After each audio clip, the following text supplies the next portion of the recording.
Magandang araw mga kaibigan. Ito, bigyan ko kayo ng update tungkol sa yung ikinulong na Ambassador Marcos Lacanilaw na klaro kayo, umiiwas sa mga katanungan at sinight in contempt ng committee ni Senator Marcos. Kaya lang pinalabas noon ni Senator Escudero. Pag kailan na ilang after mga 11 days ata, ikinulong. Ngayon, nakakulong kailang 2 araw lang ang pagkakulong. Anong reaksyon ni Senator Amy sa 2 araw na pagkakulong nitong ambassador nito?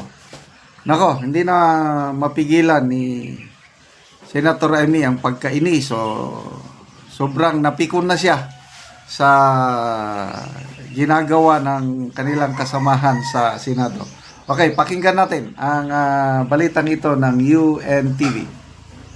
Naku, kagabi na, natismaya ako kasi yung kinontempt namin, yung Ambassador Lacanilaw, kinontempt namin at mininaim. Pero pinakawala naman ni Senate President Cheese, pambira naman, ang daya naman.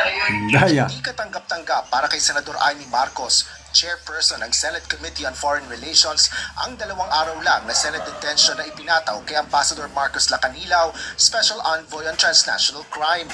Ito ay matapos aprubahan ni Senate President Francis Escudero ang contempt order laban sa opisyal, bunsod ng hindi maipaliwanag na pag-aresto kay dating Pangulong Rodrigo Duterte. Ayon sa senador, nakapagtataka naman ito kung ihahalin tulad sa ibang resource person na contempt. Yung iba, pinaghihirapan yung marang sa itaas, talagang walang bisa yung content namin, kaya medyo nakakapilong. Ngayon, Pikon. 2 araw lang lang, kumaintindihan. Ang labo, wag naman palakasaan. Harap-harapan ang sisinungaling. Sa hiwalay na pahayag na inilabas ng senadora, sinabi nito na pagkatapos patawan ng komite ng direct contempt si Lacanilaw, dapat sana ay agad itong idinitine dahil hindi naman kailangan ng show cause order batay sa Senate rules.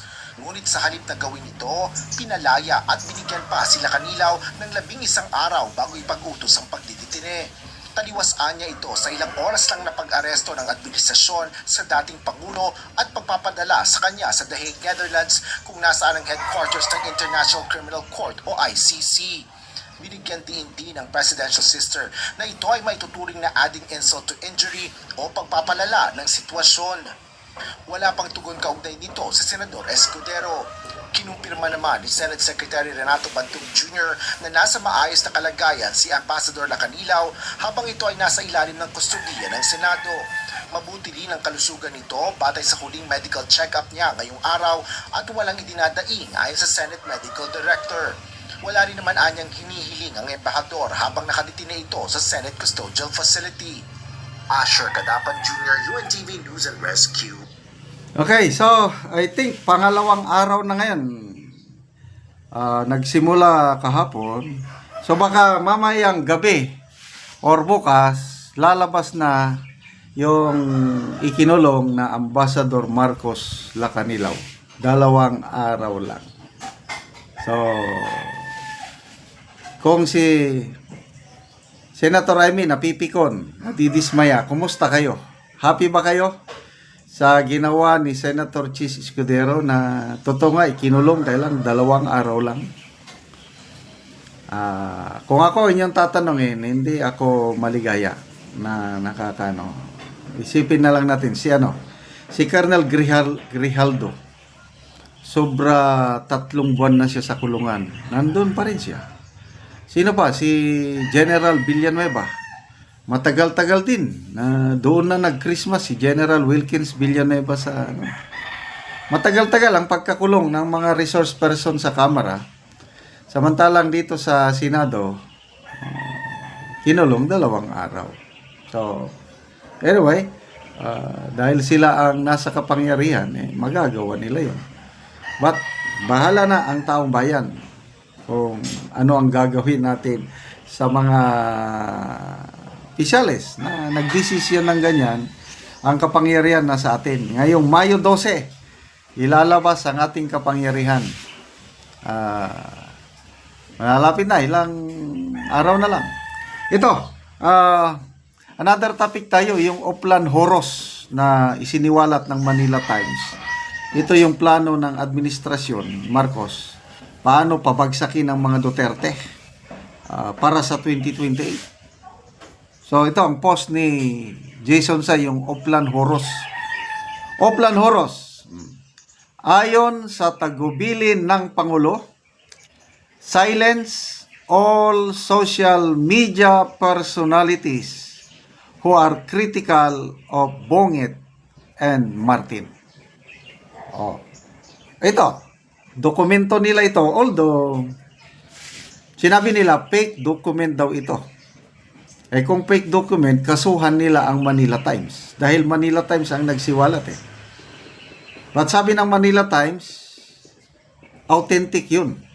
Binigay ng source nila, pinatunayan ng source ng Manila Times, authentic.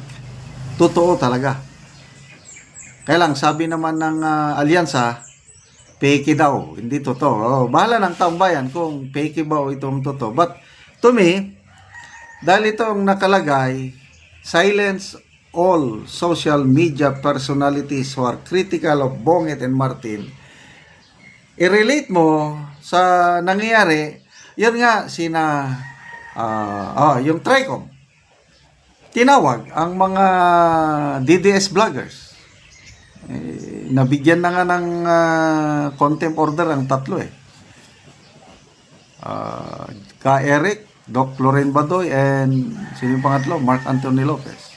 Kailang yung iba, tuloy pa rin, lalo na si Sas Rugando Sasot.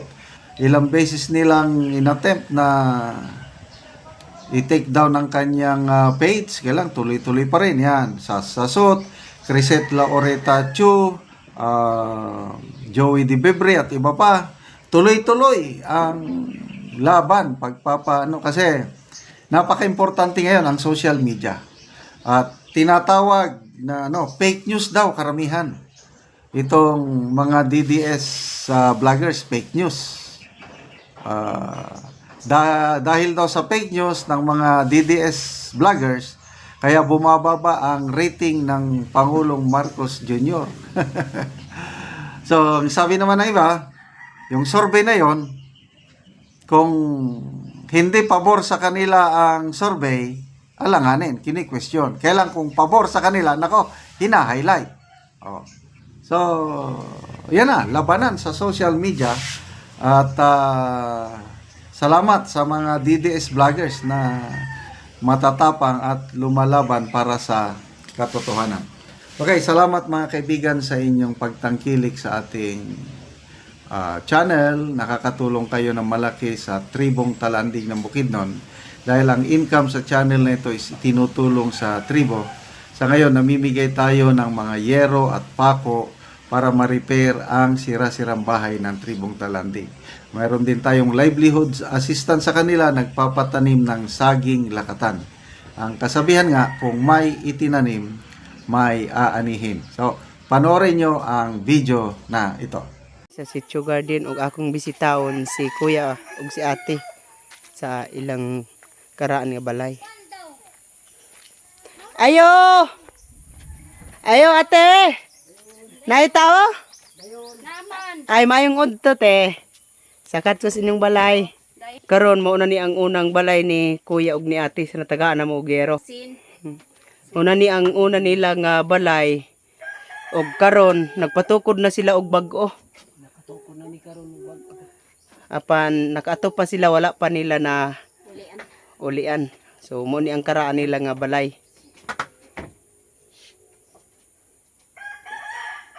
Mo na ni ang karaan nga balay ni kuya. Kaya nakatukod na kog balay. Oo. Kaya nakaabot naman gyud ang gihinabang sa kuha.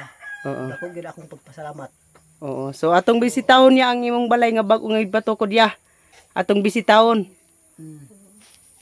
Karon bisitahon namo ang balay ni ate ug ni kuya. Og karon nakakuha na gyud sila, nakapatukod na sila og bag-ong balay.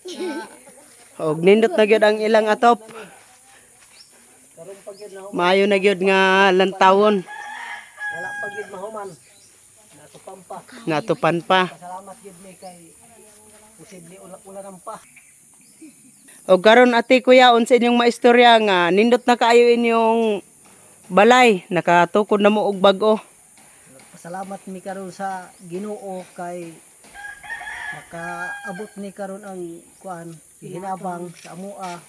Ug salamat pud sa nagabidyo nga hatag niya diri sa amoa nga hinabang. Salamat sa Salamat Lord sa nagtanaw sa tanaw sa video. nag-video sa nag-sponsor o Salamat pud sa nagtabang. Mm-mm. salamat pa din Pasalamatan sa namo ang Ginoo nga niabot gid ang abot gyud ang hinabang. hinabang diri sa amoa. Mm. So, Sige, sa- nakalay na gyud mi. Nakaatop na gid mi og Di na mi ulanan. So salamat kayo ya. salamat na gyud kayo. Salamat.